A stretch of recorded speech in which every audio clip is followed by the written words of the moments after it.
discurso da Kamala Harris na convenção democrata da semana passada, e eu vi isso pela primeira vez naquele canal que eu compartilhei com vocês semana passada, o The Bulwark, que é de republicanos never Trump, né, de republicanos que não vão votar no Trump, ou então de former Republicans, né, de ex-republicanos, e que eles fazem cobertura política e tudo mais, com um viés pró-democratas por uma questão de serem anti-Trump. E aí, um deles chamou a atenção para a seguinte questão. Eles falaram assim: ó, eu não sei se vocês perceberam, mas a Kamala Harris, quando vai dizer que aceita a nomeação do partido, ela não menciona que ela aceita a nomeação do partido.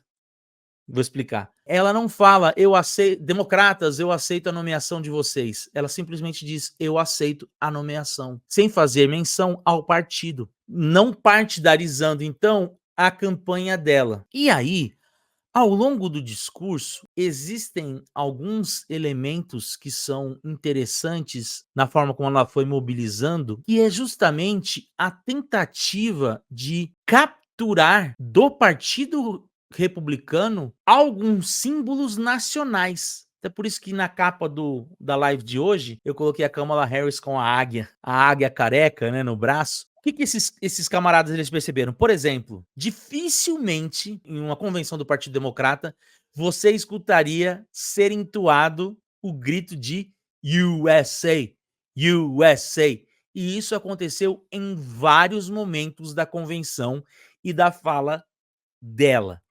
Então, existe uma fala dela, então, que ela não se dirige especificamente aos democratas, mas à nação aceitando a sua nomeação. Em segundo, você tem a utilização de bandeiras dos Estados Unidos. Alguém falou assim: não se filmavam as bandeiras do movimento LGBT, mas se filmavam as bandeiras americanas. Pessoas entoaram o cântico USA, e que para muitos se parecia muito mais com uma convenção, para esses sujeitos, né? Existiam ali características de uma convenção republicana. Obviamente que esse é o exercício que tanto a Kamala Harris quanto o Tim Walz vem fazendo, de tentar se aproximar desse eleitor republicano moderado ou anti-Trump, que nós vimos inclusive no discurso que ele fez lá em Nebraska, né, quando ele fala: olha, os republicanos já fizeram muito por esse país, mas tenham certeza que eles sabiam o que era honrar as liberdades. Os republicanos sabiam o que era honrar os acordos com os aliados, de defender um mundo para além das fronteiras. E, no entanto, hoje, o Partido Republicano não é mais isso, né? O Trump não é mais isso. Então, esse movimento dela passa despercebido por muitos, não para esses republicanos, e é interessante que tenham sido republicanos que perceberam, e não soa estranho, por quê? Porque essas bandeiras estão livres no mercado. De fato, o Partido Republicano, com o Trump, ressignificou a sua dimensão de patriotismo. É uma dimensão de patriotismo diferente do que era a dimensão de patriotismo no Ronald Reagan, entre os neoconservadores. Quando eu falo que a política internacional do Joe Biden, por exemplo, se parece muito mais com a política internacional dos neoconservadores do que a do Donald Trump, é sobre isso que eu estou falando. Por exemplo, o Mitch McConnell, que está se aposentando agora como líder dos republicanos no Senado, ele disse abertamente em entrevistas: eu fecho com Joe Biden no que diz respeito à política internacional. Inclusive, o apoio à Ucrânia do Biden faz muito mais sentido para o Mitch McConnell do que para o Donald Trump. Então, existe uma transformação no Partido Republicano, desde a chegada do Donald Trump, que vai trazendo para o partido elementos anteriores ao do neoconservadorismo, que vai se aproximando muito mais a um tipo de conservadorismo, muito mais focado na defesa do solo, muito mais focado na defesa das indústrias nacionais, muito menos voltada para os assuntos internacionais, muito menos focado para a participação dos Estados Unidos em acordos multilaterais, que, se você for parar para pensar, né, a tal da globalização, ela é construída, fundamentada numa interpretação neoconservadora de mundo, que não entendia o patriotismo relacionado ao território, mas aos valores que os Estados Unidos exportava para o mundo. O que faz com que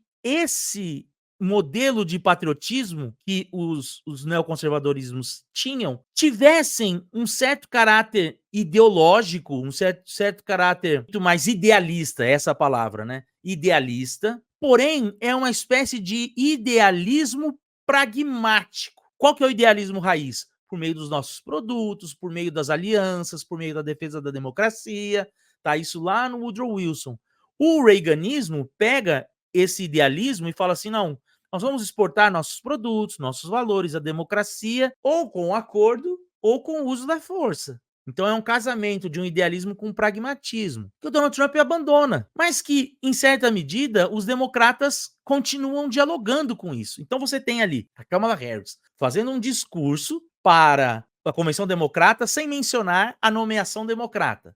Você tem o uso de bandeiras, de gritos patrióticos durante a sua fala. Você tem uma interpretação de política internacional mais próxima ao neoconservadorismo e, por último, uma mobilização do chamado excepcionalismo americano, que atualmente é feita muito mais pelos democratas do que pelos republicanos, também por conta do Donald Trump. O excepcionalismo americano, eu estou para fazer um vídeo sobre isso, prometendo para mim mesmo há muito tempo. O excepcionalismo americano é a crença de que os Estados Unidos é excepcional. Se a gente for para pensar, todo país se julga excepcional em alguma coisa. O Brasil é a natureza, bonito por natureza, sei lá, cada um tem a sua ideia, porque é próprio exercício da construção das nacionalidades requer que a gente tenha algo que nós nos consideramos destacável em relação aos outros grupos, justamente para que isso facilite a nossa homogeneização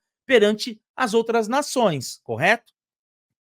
No caso dos Estados Unidos, essa ideia de um excepcionalismo vem sendo construído desde a chegada dos primeiros puritanos, como sendo uma espécie de Nova Israel, né?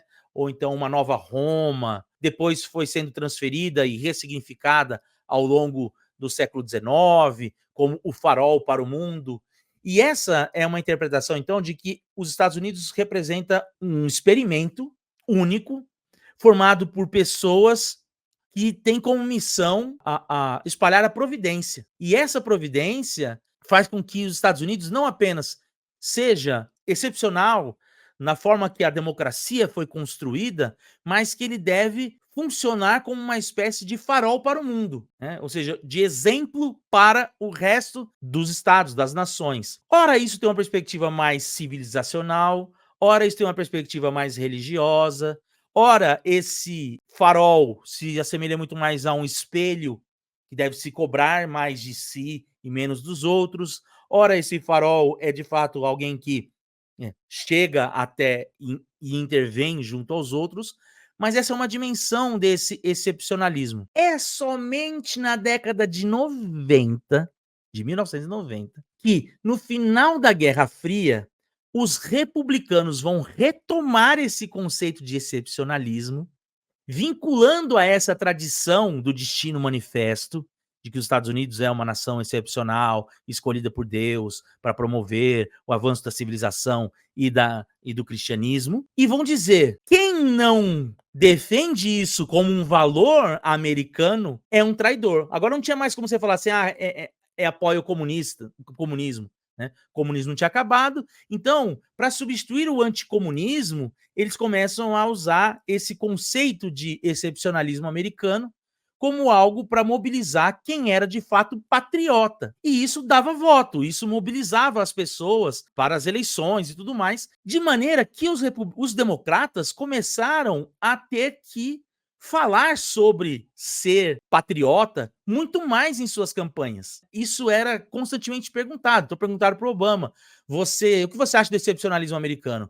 E aí ele repete, o excepcionalismo americano é aquele que permite todo cidadão que vem de baixo, assim como eu, né? Eu sou uma representação do excepcionalismo americano. Né? Quando você vai ver lá nas representações do musical Hamilton, é essa é um revigoramento, né, desse excepcionalismo americano e tal. No entanto, em 2016, na campanha de 2016, quando perguntado, o Donald Trump disse que esse negócio de excepcionalismo para mim é uma bobeira. Eu não acho que isso seja algo importante. De modo então que, desde 2016, os candidatos democratas têm que reafirmar o excepcionalismo como forma de se mostrarem patriotas, né, para não perderem os votos, e os republicanos estão se afastando da dimensão do excepcionalismo. Então, quando a gente olha lá a Kamala Harris falando de que apenas um país, essa história do mundo, essa história pode ser contada, que é a história da mãe dela e tudo mais, ela está se referindo a isso, né? É algo excepcional. Não existe nenhum outro lugar no mundo em que essa história pode ser contada. Claro que a gente sabe que não é assim, né.